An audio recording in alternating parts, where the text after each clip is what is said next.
పక్కనున్న వారు ఎవరైనా మొరపెడుతూ ఏడుస్తూ ప్రార్థన చేస్తూ దయచేసి వారిని తక్కువ చూపు చూడకండి. మీ పక్కన కూర్చున్న వారే, లేకపోతే మీ వెనుకున్న వారే, మీ ముందున్న వారు, ఏంటి వీళ్ళు ఓవర్ యాక్షన్ చేస్తున్నారు అనుకుంటారు చాలా మంది. నేను అంటాను, ప్రార్థించేవారు మీరు ఏం పట్టించుకోకండి. ఎవరు ఎటువంటి మాట అన్నా కానీ పర్వాలేదు. Let them think what ever it is your relationship with God. అదే రీతిగా ఎవరికైనా అటువంటి కొంచెము ఆ భావము కలిగినట్లయితే నేను అంటున్నాను, దేవుడు వారి పక్షాన వారి ప్రార్థన విని వారిని హెచ్చిస్తాడు, మిమ్మల్ని తగ్గిస్తాడు. జాగ్రత్త. Never make fun of a praying person.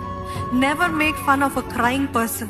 Never make fun of a person who is crying unto God because they're calling the greatest help in this whole world.